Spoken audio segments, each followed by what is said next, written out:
It's yet another week. Welcome to Week in Review on Trust Television. I am Martia Umar. In case you missed any of our updates during the week, this is an opportunity for you to catch up on some of the happenings in the past 1 week. We'll start with this one in Kaduna, where the president of Southern Kaduna People's Union, Sukapo, says over 108 communities are sacked and over 150,000 people displaced by terrorists in the southern part of the state alone.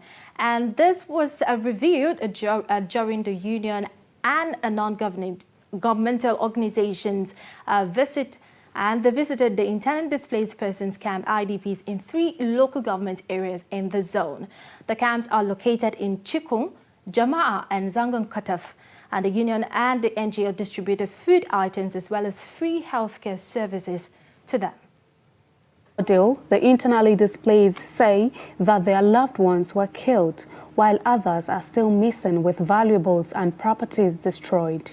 Now, these people come to rape our women, they come to do a lot of things, and so we have no choice. Our people had no choice, but they have to come and look for safety. They keep on coming to attack us, kidnapping people and killing our men. So we could not be it any longer. We have to leave and come here. Members of the NGO said that they will come up with a skills acquisition program and train the internally displaced persons to become self-reliant. Our engagement with stakeholders in the field also showed that people require medical support.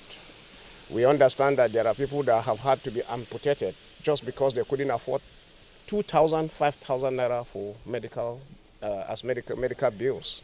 There are people who suffered fractures. There are people who will require bullets to be extracted from their bodies. Feeding them now is just the beginning of everything. We're already putting together a package where they can begin to learn skills. And all of this, and this is something that has to be sustainable because you may not be able to continue feeding these people in their number. We pray that all this menace will end. But before then, let them be able to get to a point where they can fend for themselves. So of course, digital skills will come in, advanced farming will be taught, and all of these other social things will find spaces. Most of these relations that have taken these families in, these distressed families, some will take 7-member families, 14-member families, 20. In fact, I know of a family that took in 37 people. And they went to a point where they did not have any more food to eat in the house. And some will have to go begging. And just like Dr. Manzo has mentioned here, there is, again, need for medication. Between January and February, over 50 persons have been killed in Zango Kataf, Kauru and Kaura local government areas of the zone. We'll be giving you updates about a 300-level student of University of Jos, Jennifer Anthony, that was brutally murdered. Now, Moses Oko, the killer of the student of the University of Jos, Jennifer Anthony, last week has been arraigned before a Plateau State High Court sitting in Jos. And the suspect is charged on Monday for murder and mischief by police. When the charges were read to the suspect, Oko neither accepts nor denies the charge. The suspect refused to comment on the charges and behaved to have not heard what was read before him. The Judge Justice Paul Hand asked the counsel for the defense, N.E. Jesse, to explain his client and the charges read against him for the second time, but the suspect continued to remain quiet throughout the sitting. The defense counsel told the court that his client is not mentally stable and that is why he could not respond to the questions. The judge thereafter adjourned the case to the 3rd and 4th of March for hearing. Parents of 20-year-old Masood Adamu, allegedly killed by operatives of Kaduna State Traffic Law Enforcement Agency, Castlier, are demanding justice for the deceased. Adamu Imam visits a Gusau village in Shira local government of Bauchi State, where parents of late Masood live. The report. Malam Adamu Mohammed, the father of Masood Adamu, told Trust TV that he was seriously devastated on receipt of the shocking news that his son was killed by some officials of the Kaduna State Traffic Law Enforcement Agency after an argument with them beside the main road within Kaduna Metropolis. According to him, they accused the driver of the tipper and his son, who is working as a conductor, for violating the traffic rules. My son left home for search of greener pastures in Kaduna a few years ago, only to get killed by people who claimed to be protecting the citizens by enforcing traffic laws.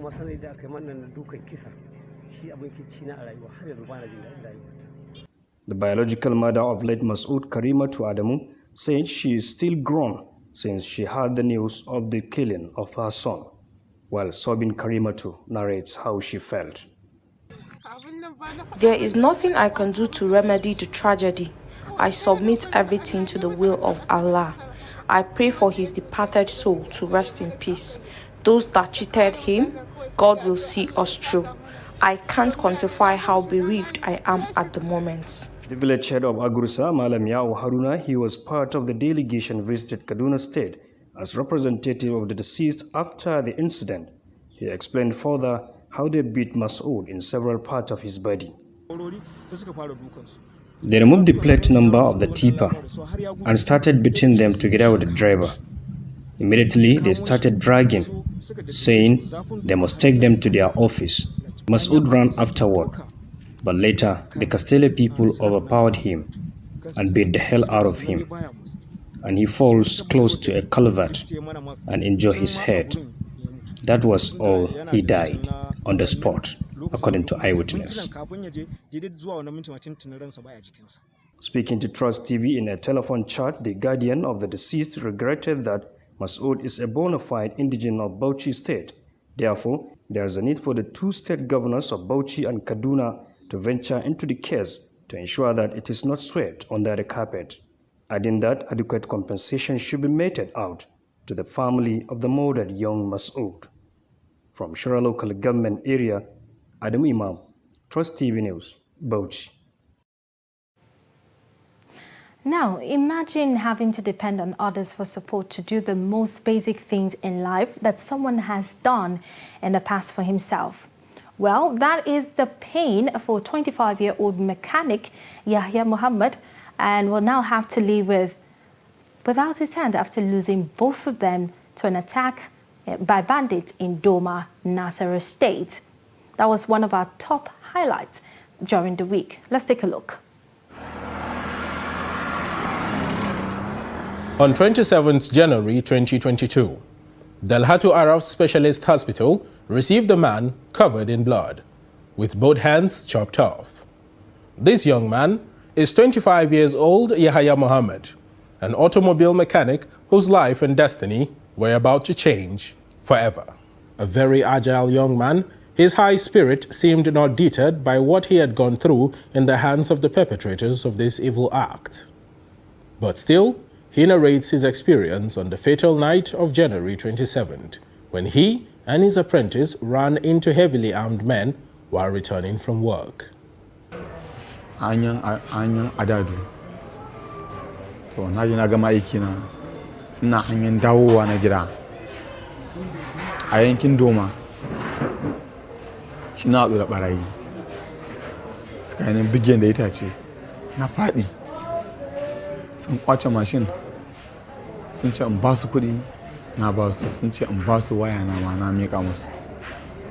To sun ainihin jani zuwa jeji sun aje ni. Sun ɗauki mashin sun tafi.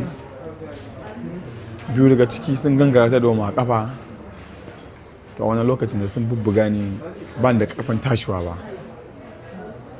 To kafin samu ƙarfin zan tashi sai ɗaya daga cikinsu ya juya ya dawo kaina. To da dawowan shi ba abin da ya dawo ya zo ya kashe ni. His life has now changed because he basically depends on others to do the most basic of things, including wiping himself and taking a bath. The victim's mother says she now does everything she used to do for him when he was just a baby. A very painful experience for her. I feel very pained by what happened to him. Taking care of him is difficult because I have to do everything for him as if he's a child. I bath him, feed him, and clean up after him. Even in his pitiful state, Yahaya still has a few words for those who committed the crime against him, while also advising others against engaging in such acts. Roƙona ga masu ta'addanci wanda zai iya daina, Allah ya sa ya daina. Wanda ba zai daina ba, in an kama shi a mashi hukunci daidai da abin da yana ma mutane. Wannan in an hukunta shi gobe wani in ya gani shi ma zai gudun aikata irin wannan abu. That's a very sad story, but still talking about more sad stories. Fears grip residents of Rigachukwu in Kaduna following bandit attack, and the government abducted about 6 people, leaving 1 person with gunshot injuries. Fatima Saleh has more. This is the particular house where armed bandits were said to have attacked yesterday at about 1 a.m. In this particular house, 2 people were said to have been kidnapped, a boy of 14 and also a girl of about 18 years. But according to a report from the neighbors, they said about 6 people who were said to have been kidnapped, where a custom officer was also said to have been attacked, who sustained various degrees of bullet shot injuries, is right now in the hospital receiving treatment. You can see scores of sympathizers trooping in order to sympathize with the family. What seems to have subsided for quite some months now seems to have resurfaced as armed bandits stormed Rigachukwu in Igabi local government, some 5 kilometers from the heart of Kaduna. The armed bandits attacked about 3 houses, cutting away 6 people, while 1 person sustained various degrees of bullet shot injuries. The grandmother of 2 of the victims says, Ni ina kwanci a daki wajen karfe 1 sai na ji an bugo min kofa. I am sleeping in my room at about 1 a.m. I heard the banging of the door. They came inside and I said, La ilaha illallah. They said, sleep grandma, sleep grandma. The girl that was sleeping with me, they said, come, let's go. And also the boy. They did not say anything to me. Sher Habilu is 14 years and Khadija is a bride to be soon. Some of the residents of the area also speaks. I was sleeping around 12 a.m. I heard them touching the fence. I thought it's my house, not knowing it's my neighbor's house. I heard gunshot. I called him on phone and he said he had it also. He started shouting thieves, thieves, and they started shooting again.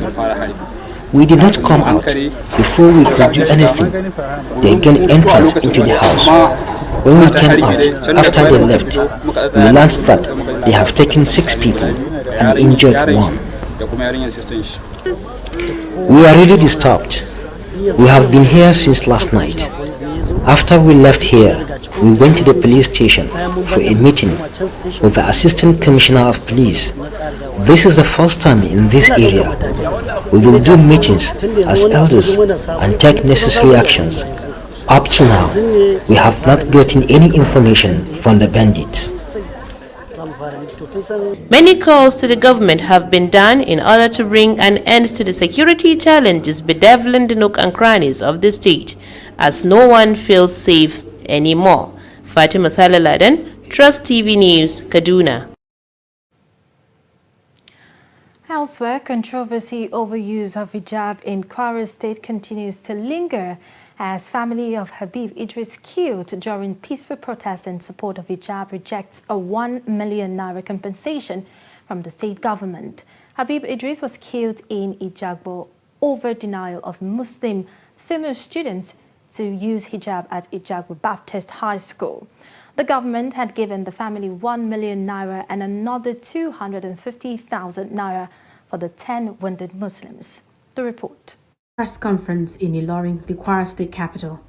The chairman of the Kwara Muslim Youth, Abdurrazak Al-Amin, requested for reasonable and fair monetary compensation for the deceased and 10 fatally injured Muslims during the Ijagbo Hijab Crisis.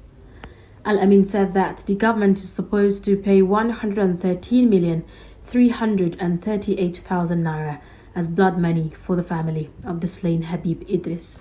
The sum of 113 million naira, 388,000 naira as dear blood money for the murder of Idris at Ijabo. 5. Adequate, reasonable and fair monetary compensation to the 10 fatally injured Muslims during the Hijab Crisis. It is instructive to note that some of the victims of the shootings still have bullets lodged in their bodies. The group is also asking for the prosecution of who is responsible for the killing of one Habib Idris and maiming of 10 others during the hijab protest at Oyu Baptist High School in Ijabo.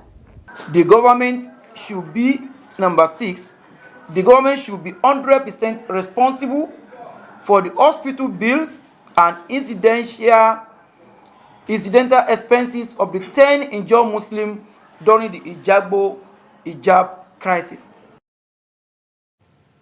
You're still watching Week in Review on Trust Television. More news stories after the break.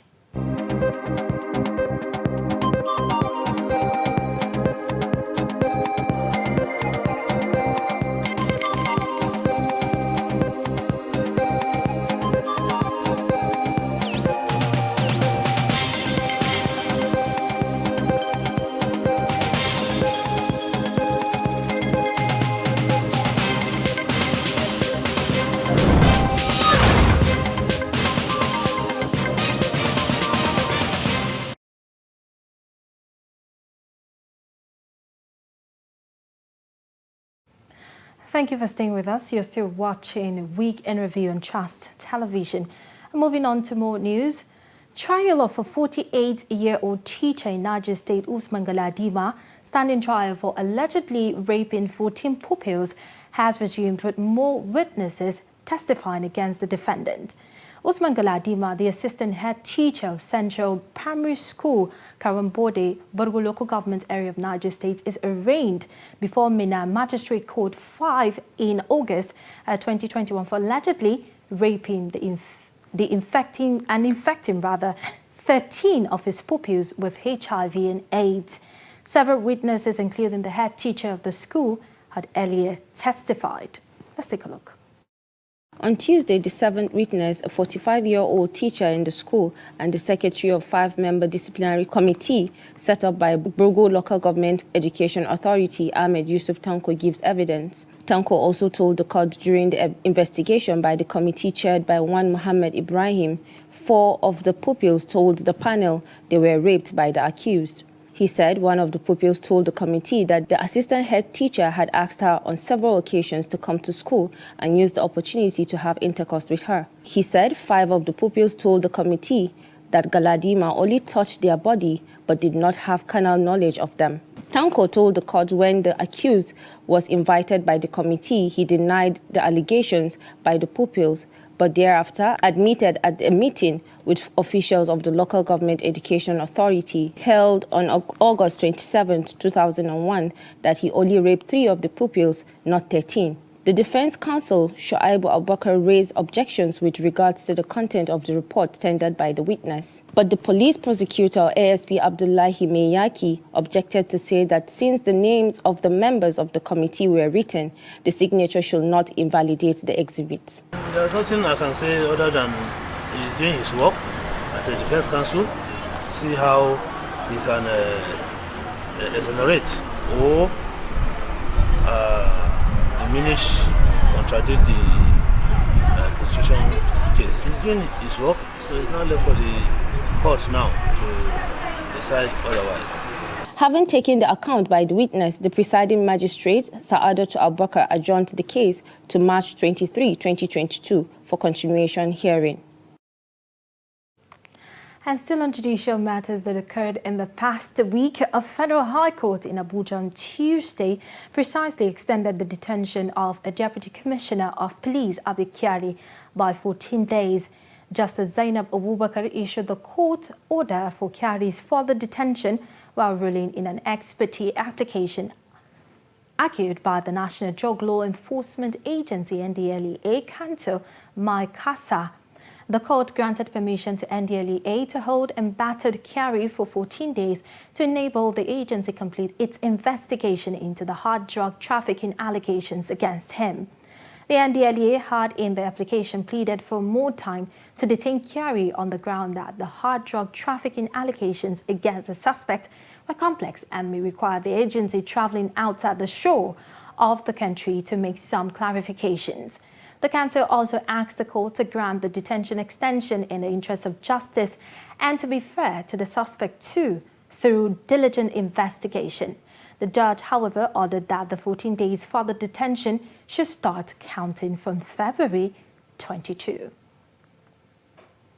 And on Wednesday, precisely, a fire incident at Federal Ministry of Finance, Budget and National Planning in Abuja gutted basement of the building in the early hours of Wednesday. And the fire emanated from an exploded battery, which affected about 10 to 16 other batteries in the battery compartment at the basement of the building. Trust TV's Aisha Sali visited the scene and brings us the report. At a time when civil servants are expected to resume work for the day, early Wednesday morning, a fire incident is ravaging one of the buildings in the Federal Ministry of Finance in Abuja. Officials on ground say the cause of the fire outbreak is as a result of a spark inside the inverter room of the ministry.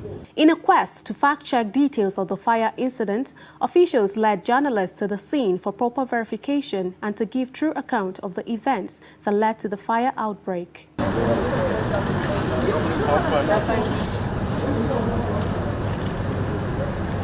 While addressing the press, the Director of Media and Publicity at the Federal Ministry of Finance, Budget and National Planning, Olajide Oshundun, noted that, contrary to reports circulating the media space, the fire outbreak, which was put out a few minutes later, emanated from the basement of the ministry and no other part was affected. At about 6:50 this morning, the security men noticed smoke which emanated from a room that housed the batteries for the inverters in the ministry. Necessary alarm was raised and the internally provided fire fighting equipment were deployed, and within about 15-20 minutes, the fire was put under control. Information was also sent to the Federal Fire Service System, Federal Fire Service. Before they came, everything had been brought under control. The problem, the fire outbreak emanated from an exploded battery, which then affected the other batteries. About 10, 16 batteries were affected. And that is what actually happened. That's why I took all of you around. Other than that room, the battery compartment at the basement of the ministry, the fire did not affect any other part of the ministry. The battery compartment of the building is being evacuated with minimal damage recorded. One cannot really tell if it's a case of negligence or lack of maintenance that has resulted in the fire outbreak that happened at the Federal Ministry of Finance. The ministry's building is located within the Central Business District, adjacent the Federal Secretariat in Abuja. Aisha Salihu, Trust TV News, Abuja. And to political matters, Caretaker and Extraordinary Convention Planning Committee of the All Progressives Congress APC has picked March 26, 2022 for its convention, addressing newsmen at the party's National Secretariat in Abuja. After a closed-door meeting, the Secretary of the Caretaker Committee, Senator John Akpano Edehe, said that the preparation for the convention will commence on the 24th of February 2022. He said the Zonal Congress will hold before the National Convention slated for the 26th of March 2022.